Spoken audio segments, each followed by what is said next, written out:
Je me présente, Pascal Dubreuil. OK. Fait que ça fait partie, vous avez vu, c'est le MAPAC qui a organisé ça. C'est dans le cadre des programmes PISAC. Le programme PISAC, là, pour ceux qui ne connaissent pas ça, là, c'est le programme d'amélioration de la santé animale. C'est dans toutes les espèces animales, le gouvernement subventionne les médecins vétérinaires ou soutient les médecins vétérinaires à donner des formations ou donner des suivis pour des conditions très spécifiques. Exemple, dans le bovin laitier, ça va être probablement la mamite qui va être ciblée. Dans d'autres, puis chaque espèce a un petit peu des projets cibles, comme les petits ruminants, mais c'est les avortements, les causes d'avortement et autres. Puis l'abeille, évidemment, le problème numéro 1, vous le savez, c'est le varroa. Fait que c'est ça. Fait que le but, c'est réellement de sensibiliser les apiculteurs à l'importance du diagnostic puis du contrôle de cette maladie-là. C'est quoi? La varroise, vous le savez, c'est le tueur numéro 1, pas rien qu'au Québec, c'est le tueur numéro 1 dans le monde des ruches. Fait que, on ne peut pas ne pas le connaître. Évidemment, celle-là, je la trouvais bonne. Fait que la manière dont l'humanité gère ses actifs naturels, notamment ceux qui touchent les pollinisateurs, va définir notre avenir. Évidemment, là, ce que je trouve bon, c'est que c'est l'évolution de l'homme, puis avec les abeilles ici qui disparaissent, puis évidemment, on disparaît avec les abeilles. Autre chose aussi, comme vous savez probablement, là, 70 des 100 plantes qui fournissent 90 de notre nourriture, sont pollinisées par les abeilles. Fait que je pense que vous avez tous des ruches, là, vous êtes sensibles à ça. Fait que c'est assez clair que l'abeille a pris de la place. Moi, je m'en souviens quand j'étais jeune, c'est drôle à dire, les abeilles, c'est une nuisance. On allait placer des ruches un peu partout, les ruchers, vous le savez, vous le vivez peut-être, là. Il fallait que tu mettes ça loin, puis caché, puis tu te le quittes. Puis, amener même jusqu'à là, à peu près une 15-20 ans, c'est encore une nuisance. Puis là, avec la promotion des abeilles, vous savez, c'est quoi? On parle des abeilles partout, puis tout ça. Maintenant, l'abeille n'est plus trop une nuisance, puis est devenue comme un partenaire de l'agriculture. En tout cas, moi, j'ai vu toutes les époques. J'ai eu la chance de voir ça. Là. Mais tranquillement, là, ça évolue positivement. Parce que nous autres, je me souviens, des ruches empoisonnées, on en a eu pas mal. Les gars, il y a des ruches, ils prennent le raid en bas, puis ils remplissent le raid. Parce qu'ils vont dire, regarde, tes abeilles, tu vas les déménager. Fait que, moi, j'ai tout vu dans la vie, à peu près, là. Fait que, aujourd'hui, je pense que le monde est un peu plus sensibilisé à l'importance de l'abeille. OK. Fait qu'une abeille, vous avez jamais vu une grosse abeille comme ça dans son détail. Ça, je suis pas mal sûr de ça. Fait qu'évidemment, les principales pièces de l'abeille, évidemment, une tête, un thorax, un abdomen. Un abeille, c'est un insecte. Un insecte, par définition, c'est 3 paires de pattes. Les acariens, 4 paires de pattes. Les araignées, 5 paires de pattes. Fait que c'est un peu des grandes familles, puis comment ça fonctionne. Évidemment, c'est important pour nous autres, c'est quoi? C'est juste savoir que les glandes salivaires, les glandes hypopharyngiennes, salivaires et autres, c'est eux autres qui sécrètent la gelée nourricière puis la gelée royale. Ça a un impact pour la varroise. Puis évidemment, si on regarde rapidement l'anatomie de l'abeille, bien évidemment, il y a un cerveau comme tous les êtres vivants.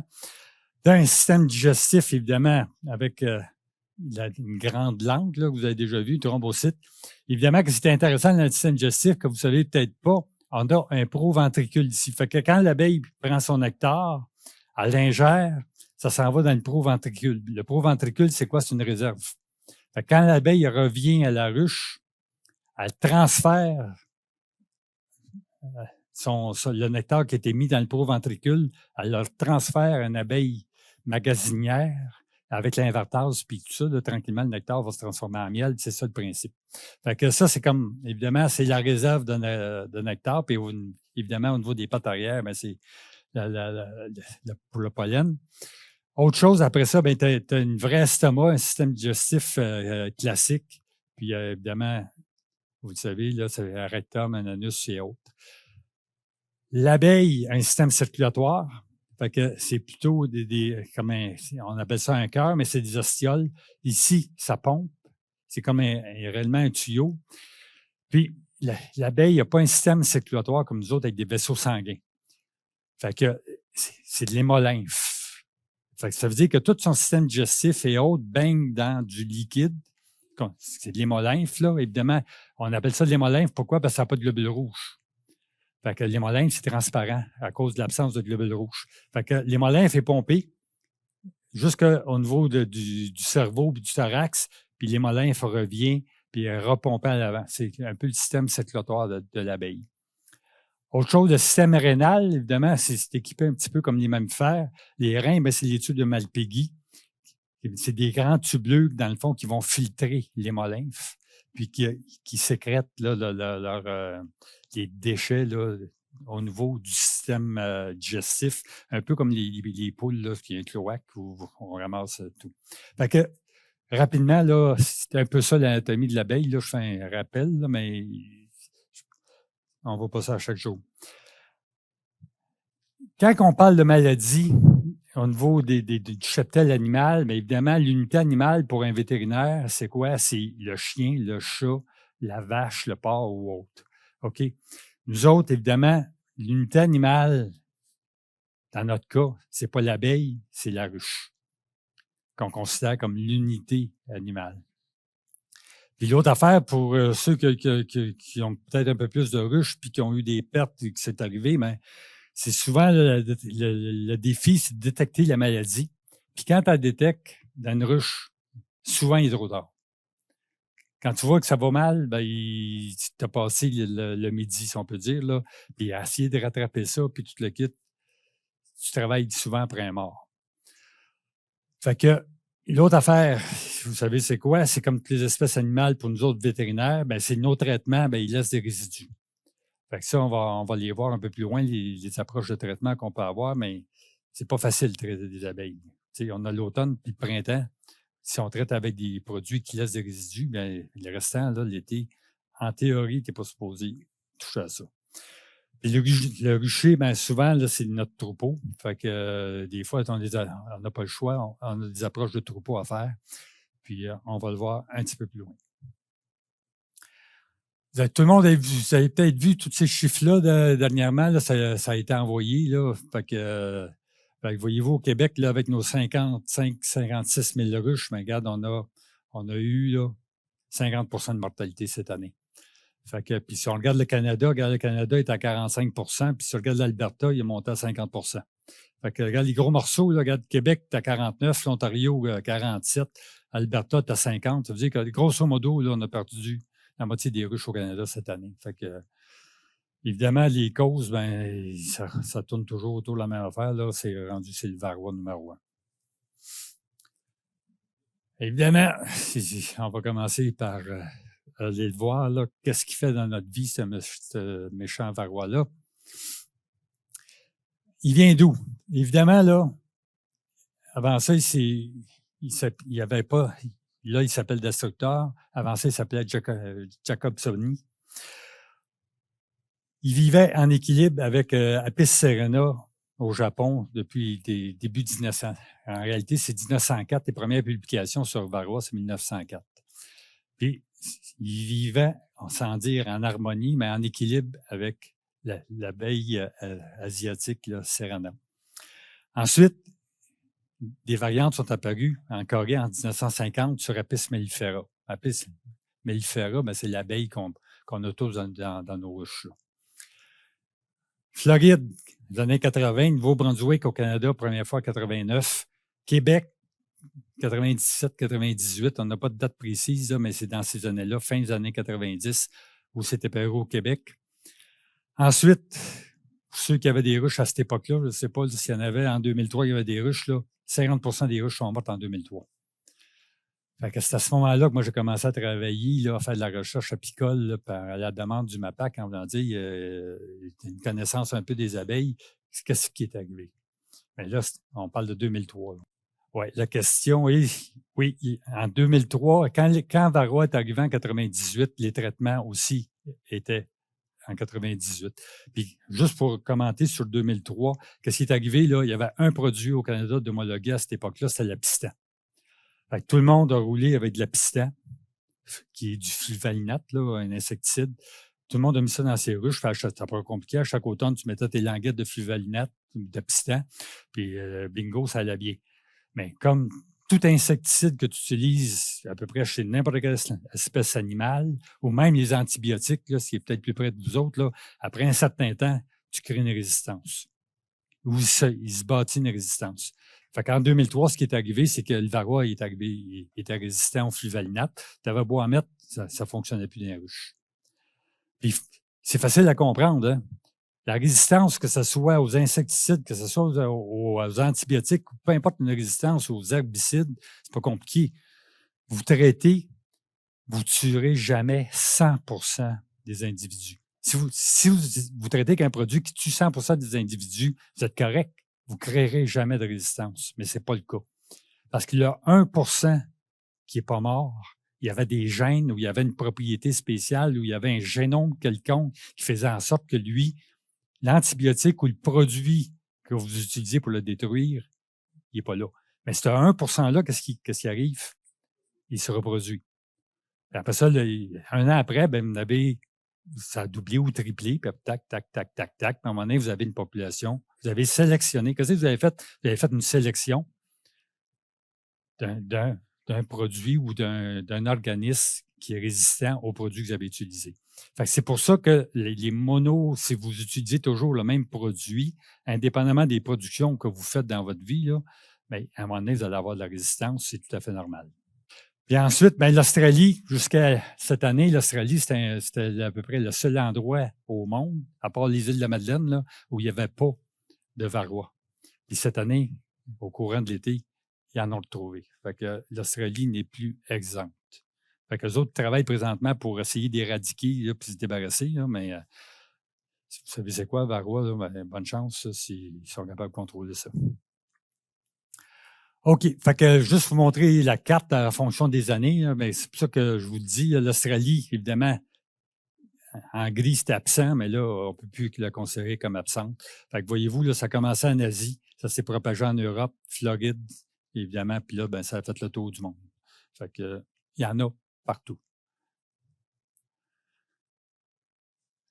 Ça, c'est ce que je vous mentionnais un peu tout à l'heure, là, varroa destructeur, là, son autre initiale, c'est Apis cerana. OK, c'est l'abeille asiatique. Fait qu'il vivait en équilibre. Changement d'autre, comme je vous disais, là, dans les années 50, Québec et autres. Fait que, puis, il a changé de nom. Au lieu de Jacobsoni, évidemment, il a comme muté. Puis, c'est pour ça que maintenant, il s'appelle Destructeur. Ça, c'est en 2000, là, par l'étude du génome, ils se sont rendus compte que c'est une mutation qui a fait en sorte qu'il s'était adapté à l'abeille mellifère que la nôtre. Par contre, c'est une mauvaise adaptation. Si on regarde la nature, là, un parasite qui finit par tuer son hôte, c'est pas un bon parasite. Parce qu'il, globalement, il se tue lui-même. Fait que, dans le fond, le parasite avec lequel il s'est adapté puis avec lequel on fait face aujourd'hui, il est trop destructeur, si on peut dire. Parce que un parasite, il faut qu'il finisse par vivre en équilibre avec son hôte. Puis vous le savez, s'il tue son hôte, il se fait requérir, là, si on peut dire. Là. Fait que c'est peut-être pas ce qu'il y a de mieux pour ça. Fait que varroa, c'est un petit peu la problématique du varroa. Il est réellement un peu trop virulent à mon goût. Là, mais par contre, tout le monde a rebâti des ruches puis tout le kit. Fait que tout le monde y attend la chance de revenir en vie puis de coloniser des ruches. Fait que tout le monde a vu ça. Je pense que vous êtes habitués. Si on continue, si on le regarde de plus proche, c'est assez imposant. C'est comme je vous disais tout à l'heure, vous voyez, évidemment qu'il y a 4 paires de pattes, fait que c'est un parasite, évidemment, les pièces buccales, fait que évidemment, lui, il pique l'abeille puis il s'en nourrit, ça, on va le voir un peu plus loin. Et évidemment, c'est l'apparence que ça donne au niveau de l'abeille. Puis évidemment, son lieu de prédilection, là, c'est ici. Il adore aller vivre là, dans cette zone-là au niveau de l'abeille. Fait que si vous le voyez sur le dos, vous allez le voir de temps à autre, là, mais réellement, là, il aime rentrer au niveau des tergites ici, là, à cet endroit-là, puis il aime aller se nourrir à cet endroit-là, au niveau de l'abeille. C'est son endroit de prédilection. OK. Au début, on pensait que varroa se nourrissait de l'hémolymphe. savez, l'hémolymphe, c'est le liquide là, où baigne l'appareil digestif et autres de l'abeille. Mais par contre, dernièrement, il y a à peu près 2 ans, il y a une étude qui a été publiée où on s'est rendu compte que varroa, qu'est-ce qu'il fait? Il pique, il insère ses pièces buccales dans l'abeille, il injecte des enzymes, puis dans le fond, il va digérer ce qu'on appelle le corps gras de l'abeille. Le corps gras de l'abeille, là, c'est l'équivalent de notre foie, nous autres. Fait qu'il se nourrit, dans le fond, entre guillemets, du foie de l'abeille. Puis si vous savez, là, si vous avez un peu de notion en biologie, là, notre foie, nous autres, ça sert à quoi? C'est un organe énergétique. Dans le fond, il transforme ce qui arrive de l'intestin, il transforme ça en énergie, entre guillemets. Là. C'est un peu ça le job de notre foie, puis il détoxifie. Fait que c'est un organe majeur pour ça.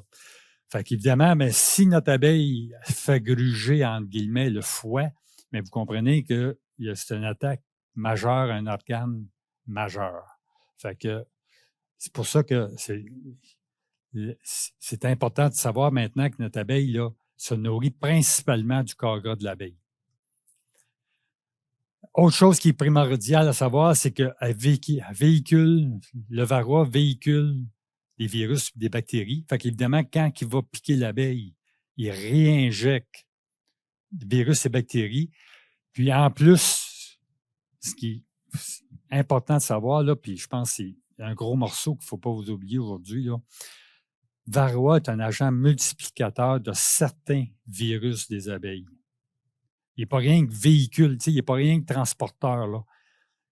Il prend le virus de l'abeille se multiplie dans varroa, et ensuite, quand il va se nourrir sur une autre abeille, il injecte. Vous savez, c'est quoi avec les enzymes que je vous ai dit tout à l'heure pour digérer le foie de l'abeille, il réinjecte des particules virales.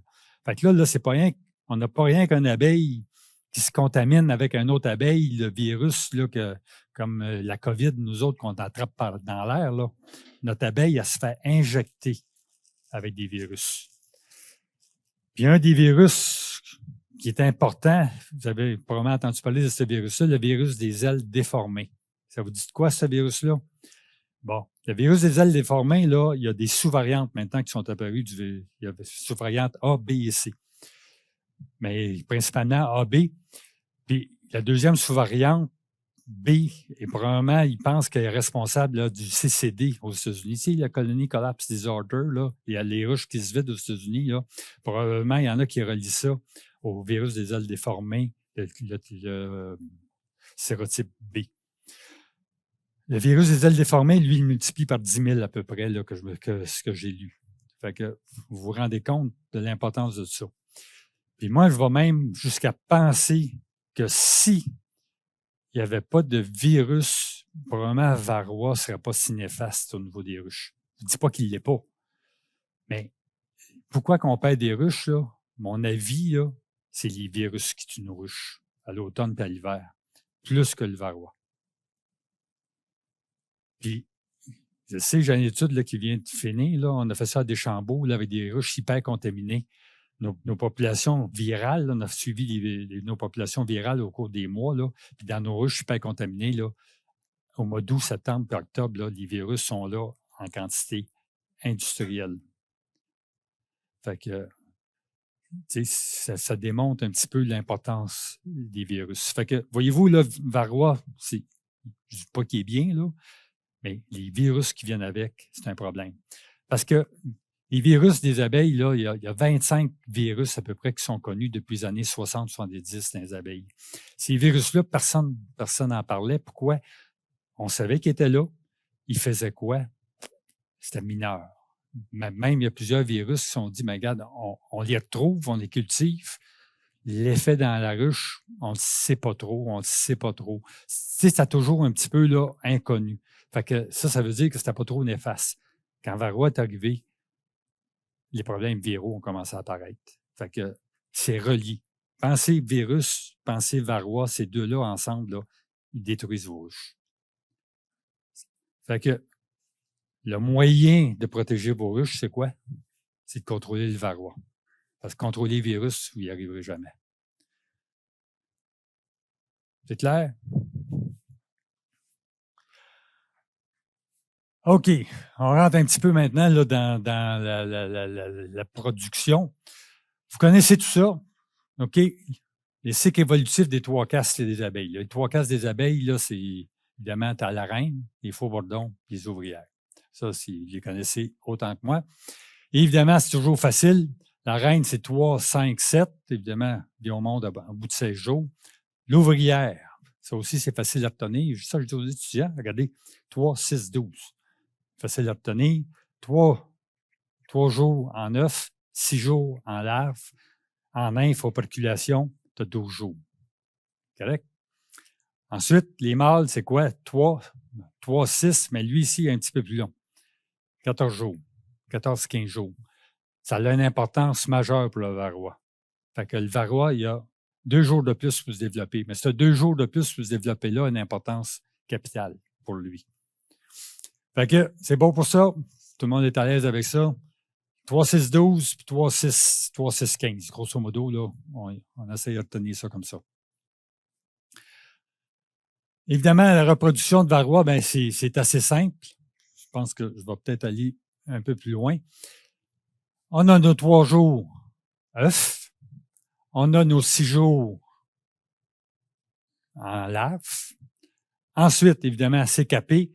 Notre varroa, il s'insère à peu près ici, là, juste avant le capage. Notre varroa rentre au niveau de la larve. Elle attend, elle va pondre son premier œuf après 60 heures. Ça veut dire à peu près 2-3 jours, grosso modo. Premier œuf est pondu. OK? Le premier œuf, c'est quoi? C'est un mâle. C'est toujours le mâle. Le premier œuf que le varroa ou la femelle fondatrice pond, c'est un mâle. 30 heures plus tard, un autre œuf, c'est une femelle. 30 heures plus tard, un autre œuf, c'est une femelle. 30 heures plus tard, un autre œuf, c'est une femelle. C'est comme ça. OK? Correct?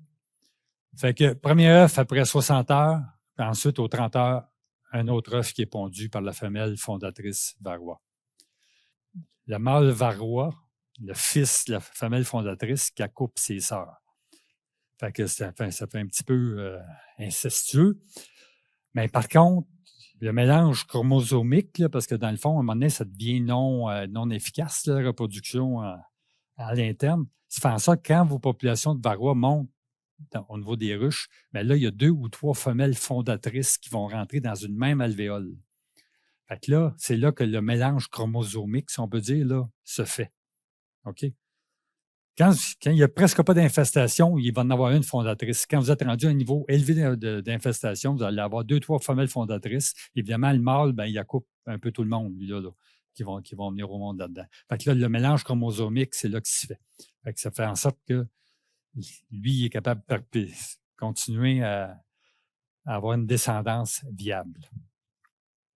Puis évidemment, ben, notre abeille émerge au bout de 21 jours avec, si c'est une abeille à peu près 1,5, un varroa et demi efficace, si on peut dire.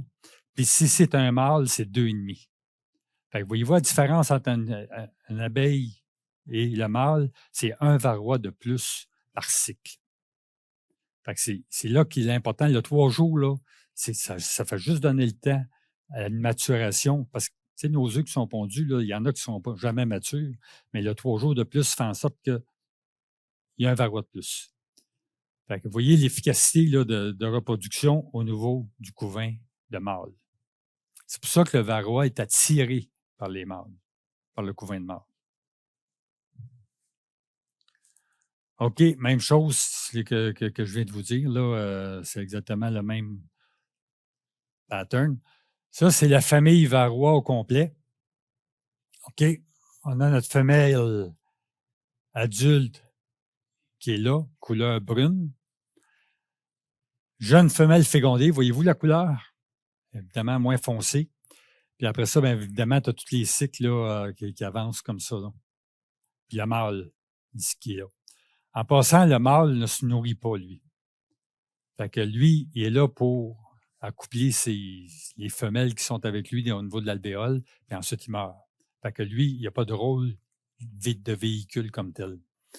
Mais évidemment, vous voyez la femelle qui, elle, évidemment, se nourrit au niveau des larves puis de la nymphe, fait que la contamination se fait là.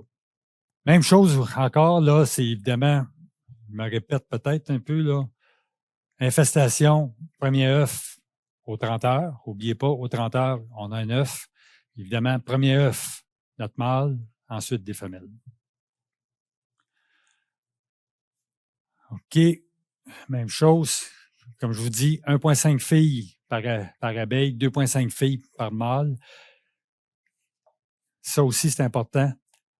La femelle fondatrice varroa qui sort avec sa fille ou ses 2 filles, là, dépendamment s'il était dans un alvéole d'abeille ou ça, elle peut faire jusqu'à 2 à 7 cycles au courant de l'été. Ça veut dire qu'elle, elle sort. Ça veut dire que dans le fond, elle a fondé, c'était dans du bourdon, elle va sortir, fait qu'il y en a 3. Il y en a 3 qui sortent, voyez-vous? 3 qui sortent. La fondatrice et ses 2 filles, mais eux autres, ils vont continuer. Ils vont faire la même affaire. S'ils retombent dans des faux bourdons, mais ça va faire quoi, ça? Fois 3, ça va faire 9, 27, 81, 240. Voyez-vous l'exponentielle de tout ça? Fait que, comment que ça va vite? Fait que, ça, là, c'est important. La fondatrice, elle peut faire jusqu'à 6 cycles. Fait que, dans le fond, la fondatrice du printemps, elle va faire l'été avec vous autres. Évidemment, bien ça, vous l'avez vu, là, au niveau probablement du couvain de bourdon, mais ça, c'est la fondatrice qui est au niveau d'une nymphe. Même affaire. Si vous faites l'extraction de couvain de bourdon, vous allez voir ça. Fait que si vous voyez ça, ben vous commencez à regarder comment vous en avez au total. Évidemment, même chose. Encore le cycle au complet avec l'émergence ici là, de 1, 2 ou 3. Ça, si vous voyez ça, appelez la famille parce que ça ne va pas bien. Ça, évidemment, c'est une photo que j'ai ramassée sur Internet, mais ça, c'est du couvain de mâle, là. Puis, évidemment, vous voyez le niveau d'infestation qui est là-dedans. Fait que ça, c'est une ruche qui va mourir. Effet du varroa maintenant, là, dans vos ruches. Ça ressemble à quoi? Mais évidemment, je vous l'ai dit, ça se nourrit de l'hémolymphe, ça se nourrit du corps gras. Fait qu'imaginez-vous votre abeille qui est en plein développement, qui a 3 varroas à nourrir, parce que c'est ça qui se passe, là, la fondatrice qui continue à se nourrir, qui pond des œufs elle qui doit se nourrir, puis après ça, les jeunes qui poussent. Fait qu'est-ce qui se passe? Bien, évidemment, votre abeille qui vient au monde est 10 à 33 plus petite. Elle ne peut pas faire autrement, hein? Elle s'est faite un petit peu manger, excusez le terme, là, pendant son développement. Ça, je vous ai parlé, vecteur multiplicateur de virus, oubliez jamais ça. S'il vous plaît, là, si ça fait partie des 2, 3 petites affaires à tenir, là, ça, là, j'aurais dû le mettre en foncé. Réduction des glandes hypopharyngènes. Pourquoi je vous ai montré ça tout à l'heure? C'est justement pour ça. Un effet secondaire, là, les glandes hypopharyngènes, les glandes salivaires de l'abeille là, qui nourrissent, qui produisent les gelées nourricières, là, sont affectées. Fait que vos abeilles qui viennent au monde, en plus d'être plus petites, ils ont des glandes salivaires atrophiées. Fait qu'ils sont beaucoup moins efficaces pour produire la gelée nourricière pour les jeunes abeilles et autres. Parce que vous savez, les jeunes abeilles qui viennent au monde, c'est quoi leur rôle? Il y a une cascade dans la vie d'une abeille. Une jeune abeille qui vient au monde, elle fait quoi? Elle va s'occuper du nid. Après ça, elle va devenir magasinière. Puis elle finit sa vie en butineuse. Mais évidemment, que si votre jeune abeille vient au monde contaminé et elle n'a plus de glandes pour nourrir les autres, bien, en tout cas, vous voyez un peu là, qu'est-ce qui se produit dans vos ruches là, quand ça commence à être grave. Ensuite, diminution des protéines de l'hémolymphe. Dans le fond, c'est quoi? Il y a quelqu'un qui se nourrit de son sang, entre guillemets. Fait que le sang, ben, c'est riche en protéines, c'est ça qui nourrit le restant de l'organisme. Ça, je vous ai montré le système circulatoire tout à l'heure. Là. Tu sais, elle pompe du sang, mais si le sang, il n'y a plus de substance nourricière dedans, c'est ce qui se passe. Elle est faible. En plus d'être faible, varroa produit une substance qui est immunosuppressive. En plus. Fait que votre abeille qui est affaiblie est immunosupprimée en plus. Fait que, puis notre abeille, elle vit en contact avec des bactéries, puis des leveux, des champignons, puis tout ça, elle est comme nous autres, elle là. Imaginez-vous, c'est dans son milieu, elle est capable de moins se défendre parce qu'elle est immunosupprimée, elle est affaiblie, c'est ce qui se passe. Sa durée de vie, là, elle fait ça de même. Là. OK? Puis, elle est moins efficace. Fait que voyez-vous, là, tous les impacts qui commencent à se produire. Ensuite, si on regarde du côté des mâles moins performants, moins de spermatozoïdes, malformation fréquente des abeilles qui viennent au monde, durée de vol réduite, durée de vie réduite, bien évidemment, mortalité de la colonie. Fait que vous commencez à voir l'ensemble du dégât que ça cause, le varroa. Ça, c'est la question, c'est l'autre bloc qui, pour moi, là, est primordial pour vous autres à retenir. Ça, là, c'est en 2003, quand j'ai commencé à m'amuser avec le varroa, là, c'est la question que je me suis posée. C'est quoi le nombre de varroa à l'automne? C'est quoi l'impact? Ça, là, évidemment, aujourd'hui, c'est facile, là, on en sait plus. Mais en 2003, quand ça commençait, là, ça faisait 4 ans qu'il y avait du varroa au Québec. Là. Fait que c'était une boule, c'était un peu un mystère, le varroa. On fait quoi avec ça? Ça se produit comment? Ça fait quoi dans les ruches? On n'en savait pas trop. Là. Fait que c'est pour ça que les questions, là, ça, c'est une question de 2003. Ça me donne une idée. C'est quoi le nombre de varroa sur les performances des ruches en automne? Ça, je m'étais posé ça comme question. C'est quoi nos seuils en 2003? Je me posais cette question-là. Fait que, qu'est-ce que j'ai fait? J'ai pris 279 ruches doubles, échantillonnées le 20 septembre. Vous allez dire, c'est tard. En 2003, là. OK? Il faut se souvenir que c'est en 2003. 20 septembre, c'est trop tard. 192 ruches simples, 25 septembre. OK? Quand le miel t'a enlevé et que les traitements là, étaient commencés. Méthodologie, évidemment, qu'est-ce qu'on a fait? J'ai regardé les ruches, les varrois en septembre, carte d'abeilles à l'automne, la survie des ruches. J'ai regardé ça là-dessus. Fait que j'ai regardé la population d'abeilles, qu'est-ce qui se passait pendant l'hiver, les morts et autres. Résultat, ça, c'est probablement la plus belle diapo que je n'ai pas faite dans les abeilles de toute ma vie. Regardez comme il faut. Ici, là, la tombée journalière. La tombée journalière, c'est une manière de savoir ou de connaître combien notre ruche est contaminée. On met des cartons collants dans le fond de la ruche, puis on regarde, on laisse les cartons collants 3 à 5 jours, là, dépendamment de la saison. On regarde le nombre de varroa qui sont sur un carton collant qui est comme ça. On compte ça, puis évidemment, si tu le mets 3 jours, tu divises par 3. Là. Fait que ça te donne une idée de la population de combien tu as de varroa dans ta ruche. Ça, c'est ce qu'on appelle la tombée journalière. Moi, j'ai quasiment toujours travaillé avec ça. J'aime mieux travailler avec ça. C'est une technique qui est plus sensible. Fait que, voyez-vous ici, là, 20 septembre, n'oubliez pas, 20 septembre, là. C'est trop tard, c'est un mois trop tard, là, mais c'est 20 septembre. Tomber, voyez-vous comme il faut, entre 1 et 10, 10, 20, 20, 30, 30, 40, 40, 50. Ça ici, c'est évidemment, c'est les mortalités puis le nombre de ruches là, qui sont sur les Y. En jaune, les colonnes en jaune, c'est le nombre de ruches par catégorie. Ça veut dire qu'ici, j'ai 45 ruches où ça tombait de 1 à 10. De 10 à 20, j'ai presque 60 ruches. Ensuite, j'en ai 20, de 20 à 30 de tombées journalières et autres. Fait que ça, c'est le nombre de ruches par catégorie de tombées journalières. Correct? Ensuite, en rouge, c'est le nombre de ruches qui sont mortes. OK? Puis en bleu, c'est le pourcentage de mortalité durant l'hiver. Fait que voyez-vous, là, jusqu'à, si on regarde en jaune le nombre de ruches, évidemment que le gros des ruches, il tombe jusqu'à 30, puis ensuite, on est chanceux, on avait moins de ruches qui allaient jusqu'à 100, puis supérieur à 125 varroa jour. Fait que voyez-vous, si on regarde maintenant le nombre de ruches mortes, évidemment que le nombre de ruches mortes a l'air relativement stable, mais c'est sur le nombre de ruches total, mais ça fait en sorte qu'en regardant en bleu, regardez le pourcentage de mortalité. Jusqu'à 20 varroa jour ou 30 varroa jour, dans ce cas-là, le pourcentage de mortalité durant l'hiver est à 10 %. Quand tu es en haut de 25-30, regardez, tu es rendu à 25 % de mortalité. Si tu tombes à 40-50, tu es à 40 % de mortalité. À 50 varrois jour, tu es à 50 de mortalité. Puis à 100 varrois et plus, tu es à 90 de mortalité. Ça, les chiffres de 2003-2004. Ça fait des années.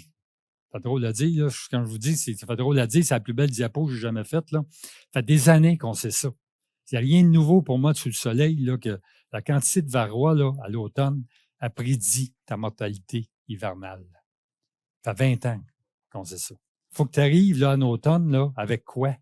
Pas avec ça. Il faut que tu arrives avec ça. Si tu veux sauver tes ruches pendant l'hiver, c'est ça. C'est pas plus compliqué que ça. C'est pour ça que je vous dis, là, s'il y a une chose à obtenir aujourd'hui, c'est cette diapo-là. Puis ici, là, si vous avez des ruches, mettons, vous avez des ruches, là, après-midi, là, vous allez être curieux, vous allez peut-être aller, on va aller voir ce qu'il a dit, si c'est vrai. On va tester nos abeilles, on va faire notre lavage à l'alcool, on va tout faire ça. Si vous êtes rendu, là, vous vous emmenez dans ces zones-là, là, puis si vous êtes même, vous avez des ruches qui sont là, présentement, là, à pied de la famille, ces ruches-là, ils sont mortes. Il y a les ailes du breuil et d'un patate, c'est pas vrai. Ils sont belles. Il y a la reine, il y a 10 cartes de couvain dedans, puis tout ça. Je vous garantis. Vous pouvez m'appeler, on va gager. Cette ruche-là est morte au printemps. Elle va peut-être être morte au mois d'octobre, puis elle va peut-être être morte au mois de novembre. C'était à 100 et plus. Je vous garantis. Puis là, regarde, ici, là, je vais aller dire, là, regarde, en intermédiaire, à 40-50, là. Ça, c'est en septembre, là. À 40-50 au mois de septembre, ça veut dire que tu étais à 20-25 au mois d'août, là. Fin août, là, c'est la moitié moins. OK? Tu es à 20-25, tu es à 50 de mortalité.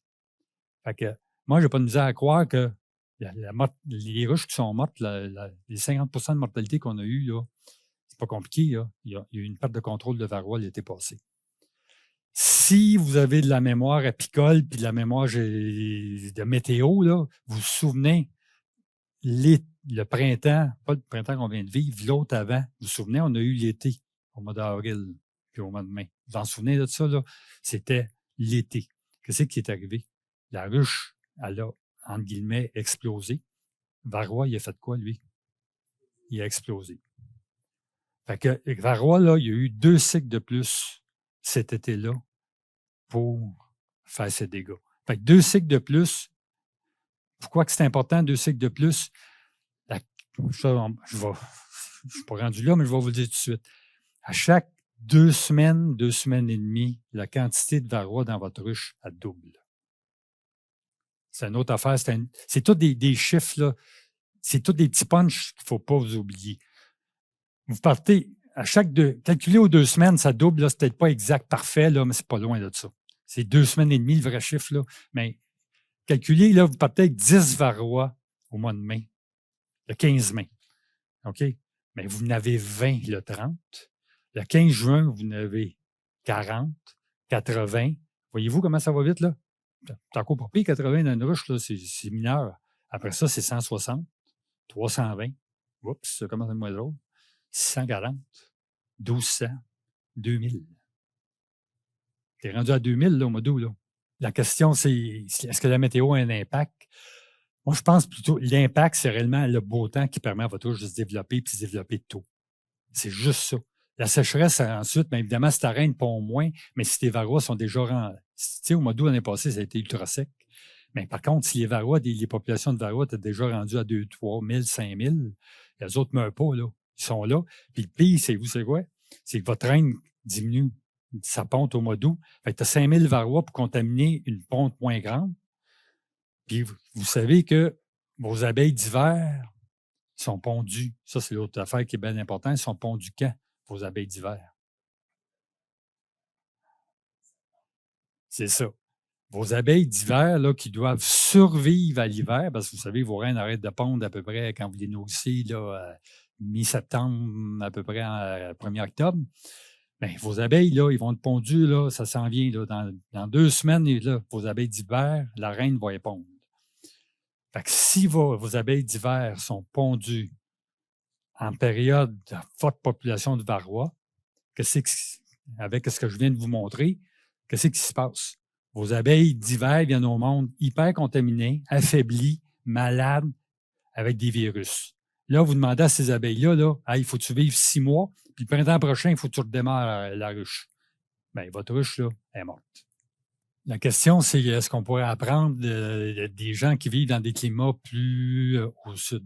Bien, les gens qui vivent dans des climats plus au sud, eux autres, ils ont une régie apicole complètement différente de la régie nord canadienne, on veut dire. Nous autres, on hiverne des ruches. Aux États-Unis, ils prennent les ruches et les déplacent en Floride. Ils font comme les snowbirds, dans le fond. Mais souvent, il y a beaucoup de ruches qui vont passer l'hiver en Floride, mais les ruches sont traitées à l'année. Ils ont une approche complètement différente de notre approche du varroa. Nous, dans le fond, on a un hiver, c'est favorable dans notre cycle de production malgré tout. Ça nous donne des périodes de traitement avec différents produits qu'eux autres peuvent peut-être pas utiliser ou qu'eux autres utilisent dans des conditions, là, des fois, moins optimales ou marginales. Tu sais, c'est quoi? Les abeilles ils roulent à l'année, eux autres. Ça va en Floride, là, évidemment que tu as des périodes creuses, il y a un hiver, eux autres aussi. Mais les abeilles sont quand même actives. En Californie, c'est la même affaire. Mais tu sais, eux autres sont rendus, même les Américains, là, si tu regardes ça, là, ils sont rendus qu'ils construisent des frigidaires. Ils rentrent les ruches dans des frigidaires. Les Américains qui vont aux amandes, vous savez, au mois de février, qu'est-ce qu'ils font? Ils sortent les abeilles des frigidaires, ils vont aux amandes, ils ramènent les abeilles dans le frigidaire après les amandes. C'est moins dommageable pour les abeilles dans le frigidaire pendant peut-être 2-3 semaines, 1 mois, que de rester à l'extérieur à tourner et à chercher. Fait qu'il y a une régie apicole qui ressemble absolument pas à nous. Puis il y a vraiment une approche de traitement qui est complètement différente aussi. Puis en plus, plus compliqué que ça, chaque État a ses produits homologués et pas homologués. Puis, en tout cas, c'est dur à comparer. Mortalité des ruches, bien évidemment, là, je l'ai mis, c'est la même chose que je vous présente, là, mais un peu présenté un peu différemment. Tombée journalière, voyez-vous les chiffres de tombée journalière, pourcentage de mortalité, voyez-vous la courbe, là? Ça, évidemment, c'est des statistiques, là, vous allez dire, mais quand même, c'est très clair. Regardez, jusqu'à 20-25, tu as 10 de mortalité, puis après ça, regardez si ça monte. C'est beau, hein? C'est clair et net. Cadre d'abeilles. Évidemment, je m'avais regardé la force des ruches, le cadre d'abeilles à l'automne. Voyez-vous, là, tu as 8 cadres, puis rendu en septembre, là, regarde, quand tu as 50 varrois dans ta ruche en septembre, regarde, déjà au mois de septembre, tu as moins de cadres d'abeilles. En bleu, là, c'est cadres d'abeilles en automne. Après ça, regarde le cadre d'abeilles au printemps. Regardez, regardez en rouge, là, c'est les cadres d'abeilles au printemps. Ça, c'est pas pire, c'est stable. Tu es à 5,5. Après ça, regarde, ça baisse. Regarde, ça baisse. Puis évidemment que là, ben, un demi-cadre d'abeilles, vous savez c'est quoi, là? C'est bon, il n'y a rien à faire avec ça. La question, c'est quand est-ce qu'il cadre au printemps? C'est quand on a sorti nos ruches. La question, c'est que est-ce qu'on doit tenir compte du moment? Oui, ça, c'est un graphique, comme je vous disais, au 20 septembre. Si vous ramenez ça un mois plus tôt, il faut quasiment que tu divises pas par 4, là, mais pas loin de diviser par 4 pour avoir le même effet néfaste sur le graphique. Si vous regardez au mois d'août, là, vous devriez, idéalement, là, au mois d'août, il faut que tu roules avec une chute qui ne devrait pas dépasser le 20.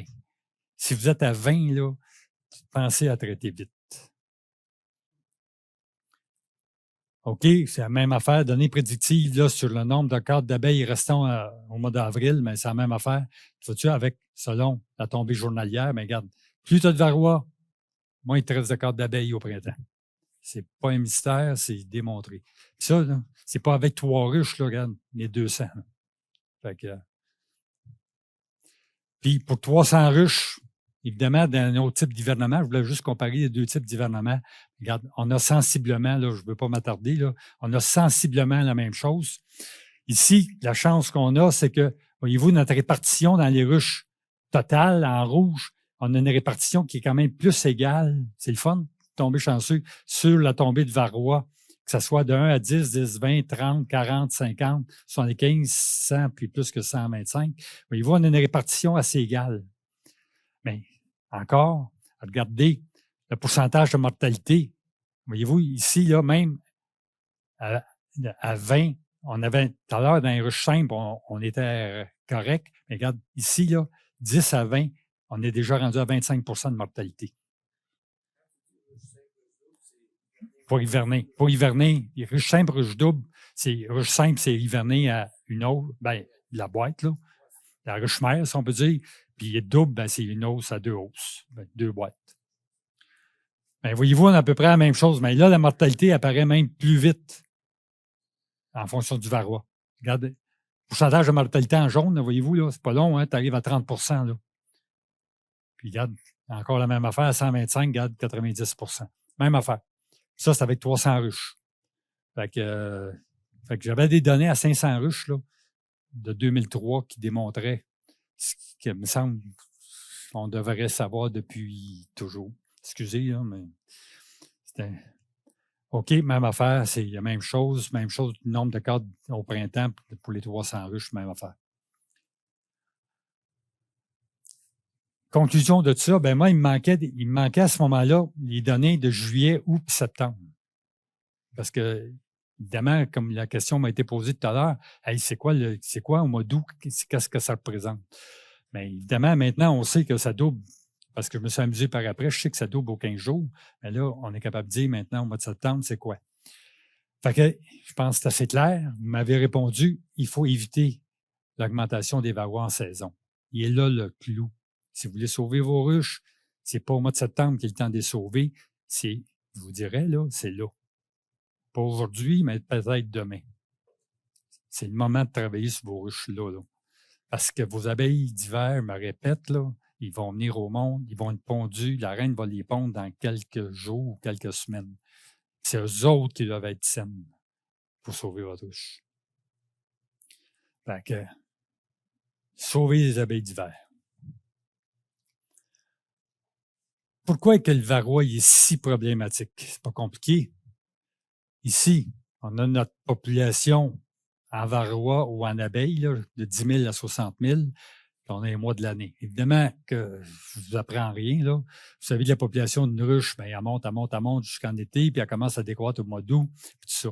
Le problème, c'est qu'en vert, on a notre population de la mythe. OK, disons qu'on part à 0. Voyez-vous, elle monte jusqu'au mois d'août. Là, il y a moins de couvains, mais les abeilles, la population baisse, varroa, il survit plus que l'abeille. Mais qu'on arrive ici un petit peu plus loin, là, mais qu'on arrive au mois de juin, là, au mois d'avril ici, là, évidemment, la ruche va repartir à 10 000, mais lui, là, il ne partira pas là, il va repartir à cette hauteur-là. Fait qu'il repart avec une population de varroa déjà trop grande. Fait que c'est pour ça que votre ruche, vous achetez une ruche, vous achetez un nucléi. Première année, vous ne le traitez pas. Il va passer l'hiver, votre nucléi, je suis quasiment certain. Deuxième année, si vous ne le traitez pas. Deuxième année, vous allez peut-être passer l'hiver, dépendamment du nombre de varroa que vous avez. La troisième année, votre ruche va être morte. On va le voir un petit peu plus loin. Les seuils. La question a été posée tout à l'heure, les seuils. Les seuils à ne jamais dépasser. C'est 10 d'infestation. Là, je parle de pourcentage d'infestation, c'est une autre méthode de détecter. Là, je vous ai parlé de carton collant puis de tombée journalière. Moi, j'ai toujours aimé celle-là. Être plus d'ouvrage et un peu plus précise. Mais vous connaissez aussi la méthode là, de pourcentage d'infestation. Est-ce que je parle en chinois ou je parle à l'alcool? Ça vous dit rien? Il y a des gens que ça ne dit rien, hein? OK. Vous prenez, grosso modo, là, on va le faire en arrière. Vous prenez un bol comme ça, OK? Vous mettez une demi-tasse d'abeilles là-dedans. Vous mettez de l'alcool ou du lave-vite, OK? Ou de l'eau savonneuse, ça revient au même. Vous brassez ça pendant 2-3 minutes, les abeilles puis l'alcool. Le varroa se décroche de l'abeille. Il y a des trous un peu là-dedans. Vous savez que dans une demi-tasse à peu près d'abeilles, il y a 300 abeilles. Vous regardez en dessous, vous comptez vos varrois. Fait que ça vous donne votre pourcentage d'infestation. C'est simple à faire. On va le faire en arrière. Fait que, voyez-vous, là, rapidement, les seuils, là, vous devriez, quand vous faites un lavage à l'alcool, c'est vite fait, vous ne devriez jamais dépasser 10 Jamais. 10 d'infestation, si vous ramenez ça en d'autres chiffres, Si vous avez 30 000 abeilles, vous avez vu tout à l'heure le graphique, vous avez, mettons, 30 000 abeilles en été, 10 d'infestation, vous avez 3 000 varrois dans votre ruche. 3 000 varrois dans votre ruche, là, c'est beaucoup de varrois. Si vous ramenez ça en tombée, 3 000 varrois, si vous ramenez ça en tombée journalière, c'est à peu près 100. Vous divisez par 100. Ça veut dire que ça tombe à peu près à 30 par jour. 100 à 200, le ratio. Si vous avez une tombée journalière d'admettons 10, vous voulez savoir combien vous avez de varrois dans votre ruche, vous multipliez par entre 100 et 200. Ça va vous donner la quantité de varrois. OK? On va faire l'exercice. Votre tombée journalière sur un carton est de 10. Vous multipliez par, exemple, 200. Ça veut dire que vous avez 2000 varrois totaux approximatifs dans votre ruche. Correct? Votre ruche, vous calculez votre ruche à 30 000 abeilles. Ça veut dire que vous avez 2000 sur 30 000. Vous avez 2 sur 30, 1 sur 15. Vous êtes à 7 d'infestation. Voyez-vous un peu la corrélation un petit peu que vous pouvez faire. Ça, c'est tous des chiffres, dépendamment des méthodes que vous utilisez, de la manière que vous voulez approcher ça, c'est ça les corrélations. Fait que c'est pour ça qu'ici que je vous ai mis ça, là. Début des problèmes, vous ne devez jamais dépasser 10 d'infestation ou grosso modo 3000 varrois. 3000 varrois, c'est une tombée journalière de 25-30. C'est correct? Vous me suivez tout le temps, là? C'est important, là, c'est le clou, là. On tourne dans la patente, là. On parle de début de problème quand? À 2-3 d'infestation. Ça, il y a des belles études de fait, là, puis ça se répète d'année après année. Ça fait 15 ans qu'ils répètent ça. Aussitôt que vous dépassez le seuil du 2-3 d'infestation, aussitôt que vous arrivez là, vous commencez à avoir des pertes. Pas des pertes majeures, là, mais vous commencez déjà à avoir un impact sur les ruches. Vous avez un peu moins d'abeilles, votre ruche va être un peu moins forte au printemps, il va y avoir un peu plus de conditions. Le 2 là, c'est le début des problèmes. Mineur, mais c'est quand même le début des problèmes. Tombée journalière maximale en septembre, si vous êtes à 25, vous êtes déjà beaucoup. À 25, quand je vous ai fait l'exercice, 25 fois 200, vous êtes à 5000. Là, je vous ai mis 5000 sur 40 000 abeilles. En automne, votre ruche est au maximum. Regarde, c'est 12 d'infestation. Fait que, voyez-vous, la corrélation est facile à faire, là, dépendamment selon la méthode que vous utilisez. Puis ça, ici, je me le répète encore, n'oubliez jamais ça. La population de varroa double à toutes les 2 à 3 semaines. Fait que, voyez-vous, si vous en avez 5000 aujourd'hui, là, si vous détectez que vous avez 5000 varroa dans votre ruche, là, dans 3 semaines, vous allez en avoir 10 000. Puis dans 2, vous allez en avoir 20 000. 20 000, là, vous êtes à 80 d'infestation, votre ruche est morte. Je me répète, là, elle est morte. Même si vous ne me croyez pas, elle est morte. OK, puis Serena, je vous l'ai dit, l'abeille asiatique était différente. C'est pour ça que son comportement hygiénique est meilleur. Fait qu'elle se débarrassait du couvain de plus courte durée chez les ouvrières. Production réduite de mâles. Fait que voyez-vous, cette abeille-là, elle vivait en équilibre avec son parasite à cause de ça.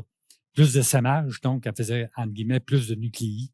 Fait qu'elle se divisait plus rapidement. Fait que c'est toutes des conditions qui ont fait en sorte que le parasite et son hôte vivaient.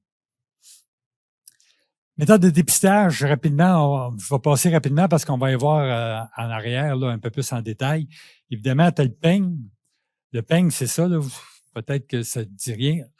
Tu passes un peigne sur le couvain de faux bourdons, tu sors les cellules de faux bourdons, puis tu regardes si les faux bourdons sont contaminés un peu, beaucoup.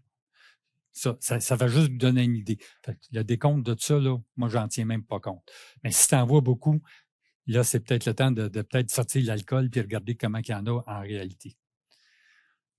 Carton autocollant, vous êtes à l'aise avec ça. Je pense que tout le monde avait l'air assez à l'aise avec ça. C'est beau. Lavage à l'alcool, éther ou CO2, là, ça revient tout au même principe. C'est de déloger c'est de déloger votre varroa d'après l'abeille pour qu'il tombe, puis ensuite tu le comptes. Ça, c'est facile. Méthode du sucre en poudre, ça vous dit de quoi ça aussi? J'ai amené du sucre en poudre là, pas pour faire un gâteau, mais on va le faire là-bas. L'avantage qu'on a, c'est que tu ne tues pas tes abeilles. Tu les roules dans du sucre en poudre, le varroa se décroche, puis évidemment, mais ensuite, tu remets tes abeilles dans la ruche, puis tu ne tues pas. Vous savez, c'est quoi la technique? Évidemment, le lavage à l'alcool puis du sucre en poudre, en théorie, vous devriez aller chercher les abeilles qui sont dans la chambre à couvain, proche du nid. C'est là le meilleur endroit pour ramasser vos varrois. Mais par contre, qui vit là aussi? Ben, c'est la reine. Fait que si vous avez 2 ruches, là, puis vous faites du lavage à l'alcool, puis vous voulez le faire selon la belle technique que tu vas chercher tes abeilles en bas, trouvez votre reine. Fait que c'est pour ça que au sucre en poudre, au moins si jamais la reine est là, elle n'est pas morte. C'est l'avantage du sucre. Le sucre en poudre, par contre, moins précis, légèrement moins précis que l'alcool. Puis l'alcool, un peu moins précis que le carton dans les techniques. OK, le carton, ben on va vous le montrer, je me conçois en arrière. Carton autocollant, mais évidemment, ça, je vais passer vite. Je ne veux pas répéter ce que vous avez dans le pamphlet là, à la page 3. C'est pour ça que tout le monde a pris un pamphlet à l'arrivée. Là. À la page 3, lisez ça, c'est les indicatifs, les seuils, soit en tombée journalière ou soit en pourcentage d'infestation. C'est les seuils recommandés par le MAPAC. OK, ça, c'est ce que je vous ai mentionné un peu tout à l'heure. Là. Voyez-vous, ici, on a un graphique avec le temps en années, 1, 2, 3 années. Puis ça, c'est au départ, tu pars avec 100 varrois, tu pars avec 10 varrois, tu pars avec 1 varrois. Voyez-vous, l'accroissement, si tu pars à 100, là, regarde, c'est pas long, regarde. Au bout de 2 ans, tu es rendu à 12 000.